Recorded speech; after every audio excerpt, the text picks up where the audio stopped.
Gimana hukumnya memberi hutang kepada orang minjam tapi berkali-kali nggak pernah bayar? Apakah kita termasuk orang yang menzolimi dengan tidak mendidik orang tersebut menjadi mandiri? Karena sepertinya tak pernah mandiri dan tidak berniat untuk melunasi.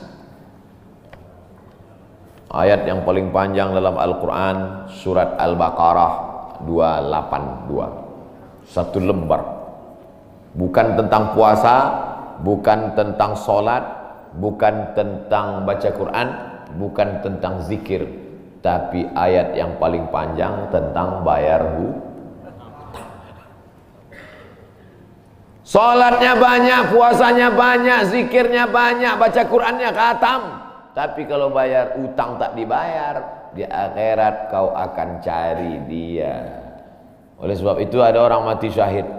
Oh, mati syahid. Orang mati syahid enggak merasakan sakratul maut. Orang mati syahid enggak merasakan azab kubur. Orang mati syahid tidak merasakan hisab. Orang mati syahid langsung masuk surga. Ilat dain, kecuali hutang. Makanya kalau ada orang menagih hutang, itu dia bukan pelit.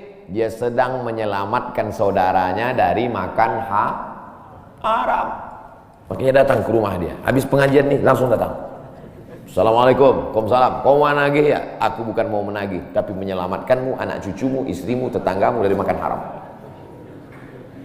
Ya ayyuhalladzina amanu, hai orang-orang yang beriman, hai orang yang percaya bahwa setelah mati dia akan hidup lagi menghadap Allah. Idza tadayantum bidainin, kalau kau menjalin transaksi hutang piutang, ila ajalim musamma, sampai ke batas waktu tertentu, faktubuh, tulis, saya pinjam kepada kamu 500.000, akan saya bayar pada bulan Mei.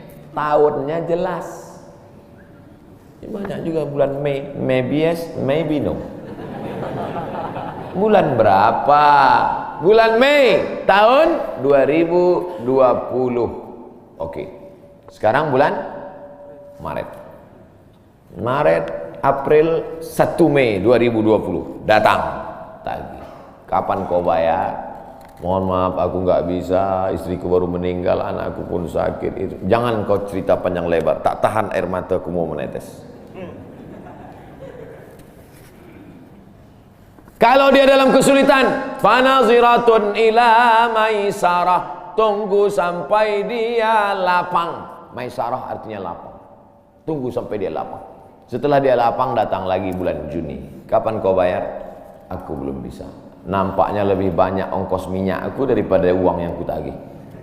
Yang paling bagus, wa anta saddaqu khairul lakum, kau sedekahkan itu lebih baik. Karena aku pun makin datang makin kumat darah tinggiku, kolesterolku pun makin naik. Jadi untuk yang 500.000 itu ku sedekahkan aja, ambil. Tapi yang menghafal ayat ini yang ngasih pinjaman, bukan yang minjam. Sekarang banyak salah hafal, yang minjam pula yang hafal. Begitu kita tagih, kapan kau bayar? Wa anta saddaqu khairul lakum, kau sedekahkan itu lebih baik. Itu ayat aku. Ayat kau 8282. Banyak sekarang orang salah hafal ayat. Jadi dalam Islam hutang piutang adalah ajaran tolong menolong, tertulis dalam Quran. Namanya fikih muamalah. Ada fikih ibadah, sholat, zakat, puasa. Ada fikih jihad, jihad fisabilillah. Ada namanya fikih muamalat.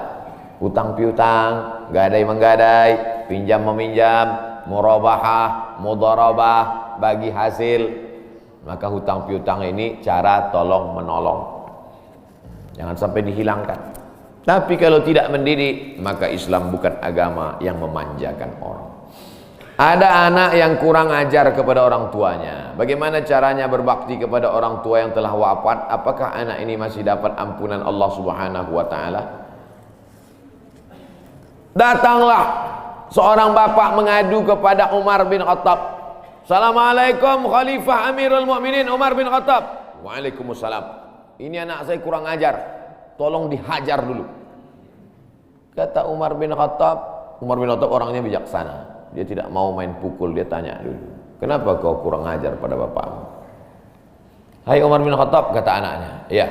Apakah seorang anak itu punya hak terhadap bapaknya? Ya. Apa hak anak? Mencarikan ibunya yang solihah, memberikan nama yang baik, memberikan makanan yang halal. Itu hak anak. Kata anaknya, ibuku tidak baik, makanku tidak halal, namaku pun tak baik. Apa kata Nabi kepada bapaknya? Apa kata Umar kepada bapaknya? Laqad aqaqtahu qabla an ya'aqqa alaik. Sebelum anakmu durhaka kepadamu, kau sudah durhaka duluan kepada anakmu. Jadi kalau begitu, ada anak durhaka, ada bapak Ini jangan sampai anak bapak tahu. Nanti dia pulang, anak durhaka kok. Dia senyum, kau bapak durhaka.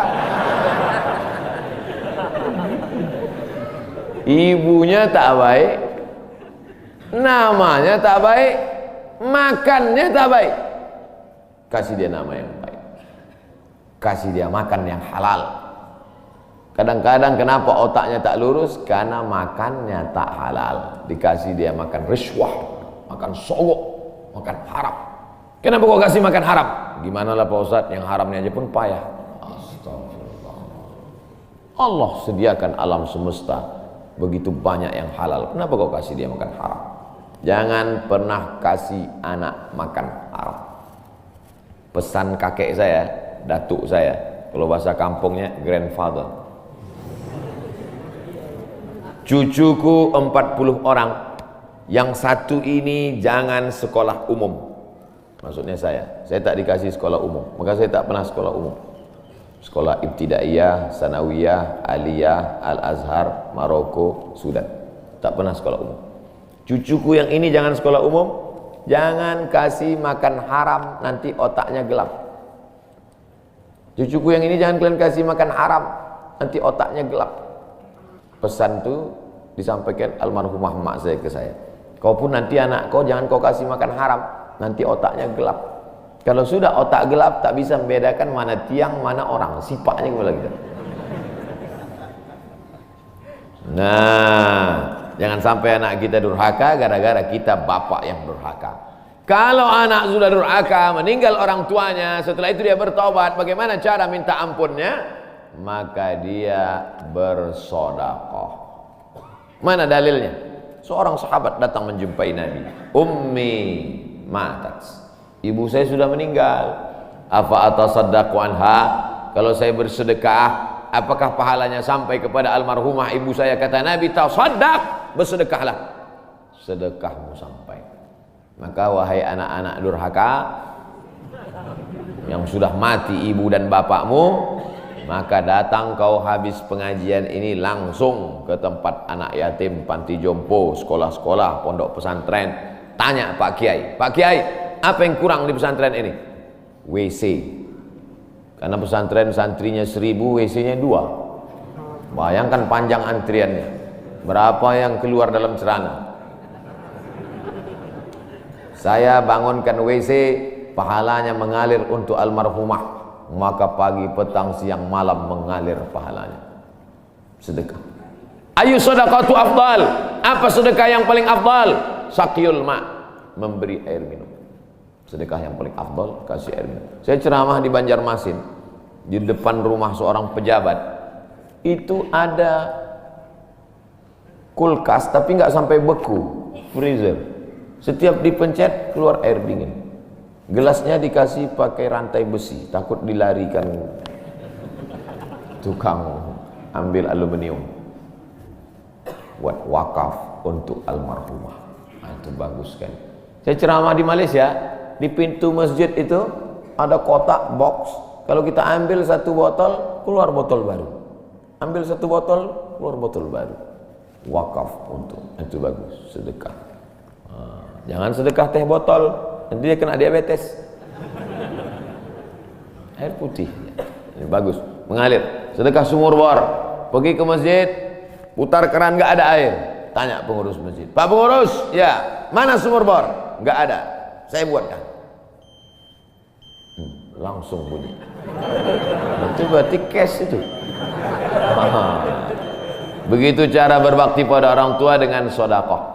Tapi Pak Ustadz, saya jangankan sodakoh, makan saya pun Senin Kamis Pak Ustadz doa, Allahumma fir lahu warhamhu wa'afihi wa'fu anhu. Bangun tengah malam, Rabbi firli wali walidayya warhamhuma kama rabbayani shaghira. Apa itu bid'ah? Bid'ah membuat sesuatu yang tidak dibuat oleh Nabi Muhammad SAW. Tidak ada dalilnya dari 3 aspek: qauli, fi'li, takriri. Perbuatan yang tidak ada dalilnya bid'ah. Jangan dikatakan perbuatan yang tidak dibuat Nabi bid'ah. Perbuatan yang tak ada dalilnya bid'ah. Karena kalau dikatakan yang tidak dibuat Nabi bid'ah, Nabi tidak pernah pakai peci. Tunjukkan saya mana hadis Nabi pakai peci. Berarti peci ini bid'ah. Nabi mimbarnya tangganya dari depan. Ini masjid tangganya dari belakang. Berarti mimbar ini bid'ah. Mimbar Nabi tangganya dari depan, 3 lantai, 1, 2, 3. Jadi yang dimaksud dengan bid'ah perbuatan yang tidak ada dalilnya. Misalnya jam 12 siang ada bapak-bapak di panas terik tegak menghadap matahari. Pak, bapak ngapain? Aku mengagungkan Allah di bulan Rajab. Bid'ah itu. Karena tidak ada dalilnya sama sekali. Tapi selama ada dalilnya, tidak boleh kita katakan orang itu melakukan perbuatan bid'ah. Malam Jumat baca Yasin. Kumpul 10 orang baca Yasin. Yasin wal Qur'anil Hakim innaka laminal mursalin. Bid'ah. Loh. Coba lihat dalilnya. Yang dibacanya itu Quran apa Quran? Quran. Baca Quran apa pahala? Yasin itu Quran atau enggak Quran? Quran. Man qara'a Yasin fi lailatin, siapa yang baca Yasin suatu malam, asbaha maghfuran lah. Subuhnya sudah diampuni dosanya. Mestinya baca Quran itu semua, tapi karena dia enggak sanggup semua, dia pilih hati Quran. Hati Quran itu Yasin. Sentuhlah dia tepat di hatinya, dia akan jadi milikmu untuk selamanya. Makanya orang sebelum ngapal Quran semua, yang dihafal hatinya dulu. Itu sebelum ngapal Quran, yang dihafal hatinya dulu. Apa hati Quran? Ya, Yasin. Tapi jangan hatinya aja seumur hidup, yang lain juga. Nah, jadi jangan salahkan orang baca Yasin. Baca Yasin bid'ah. Loh, Yasin kan Quran. Baca Yasin malam Jumat nggak masalah. Seumur hidup baca Yasin masalah. Karena banyak surat yang lain. Baca juga Al-Fatihah, Al-Baqarah, Al-Nisa, Al-Imran, Al-Nisa, Al-Maidah, Al-An'am. Nah, jadi mudah. Perbuatan tidak ada dalilnya bid'ah. Selama ada dalilnya tidak bid'ah.